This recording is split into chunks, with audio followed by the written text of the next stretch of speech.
I have just gotten on site today to the folk school in North Carolina, the John C. Campbell Folk School. I am here with my class supplies and a big thing of vinegar for pokeberry dyeing. And so I will be posting videos about the class. So I'm teaching a 5-day natural dyeing and weaving class. So 2 days of wool dyeing, 1 day of silk dyeing, 1 day of wool weaving, and then 1 day of silk weaving is sort of the vision of the class. And I mean, there's lots to catch up on. I did go to Shetland Wool Week. That's why I haven't been posting for 2 weeks. I had no signal on my phone.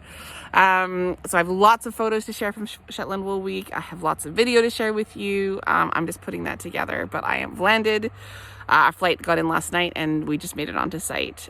So I'll show you the studio here and why you might want to think about coming to the John C. Campbell Folk School for your own classes. And I will be here again next year in 2025 in October. So I would hope to see you here next year. Okay, talk to you soon. Bye.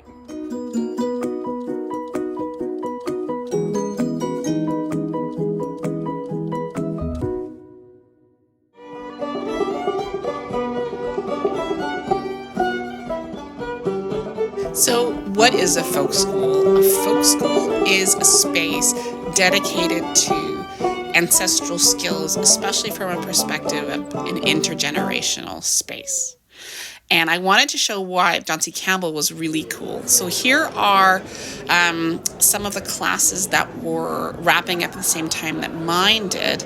And you can see what some of the options are. Like this was the drawing class.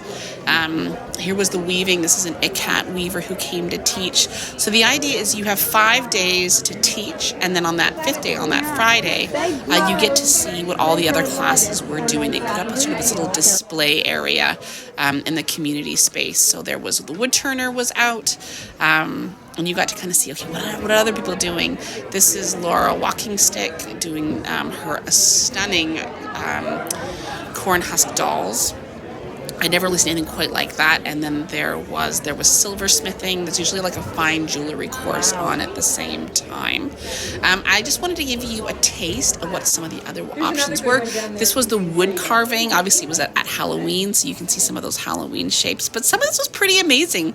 These people would have taken the class with no sort of background in it.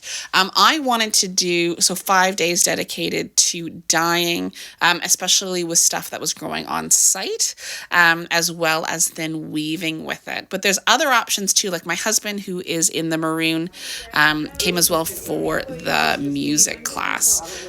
So here we are. This is marigolds. And so here we are prepping some of the material on our first day and chopping up.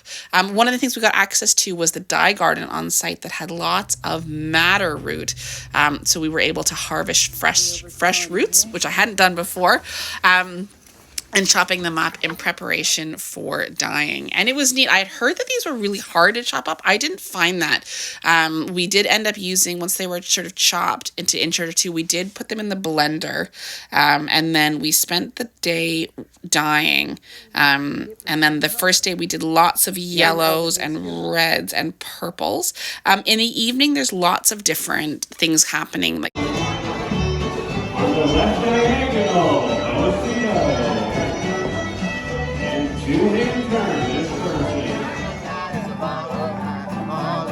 also having youth do their own work as well.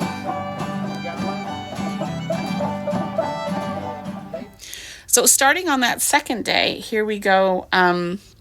We got some other colors in. We started getting into more of the blues and overdying. And here you can see that beautiful, vibrant madder root. It was so lovely to work with. I have some growing in my garden now just to see if I can make it work.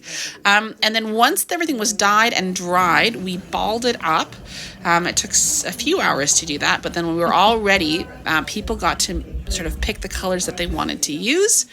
And we got to the weaving part. And so the weaving we were doing is called tablet weaving, which are these beautiful angular designs that are woven on a small loom. This is a perfect weaving if you have a small space. So here are some of the colors. We did samples of every color. And as you can see, the looms are really small. So they're great if you're living in an apartment, or, you can store them on a bookshelf. And the pattern comes out by, you can see those cards. So basically you turn the cards, you throw your shuttle, you turn the cards again. And over time, your pattern emerges. So it was a really, really, it's an incredible form of weaving. It's about 3,000 years old.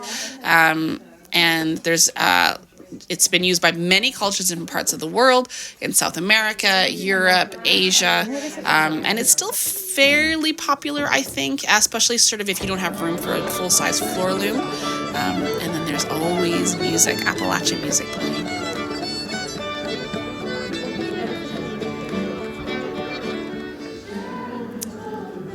So here is the music group. They were performing on that Friday.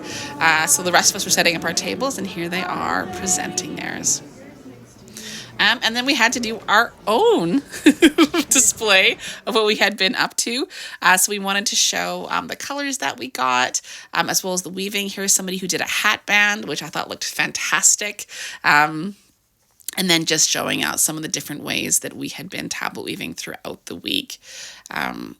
But overall, what a wonderful way to spend 5 days. If you have time to make it over to Southern North Carolina for the John C. Campbell, I highly recommend. Here is their website.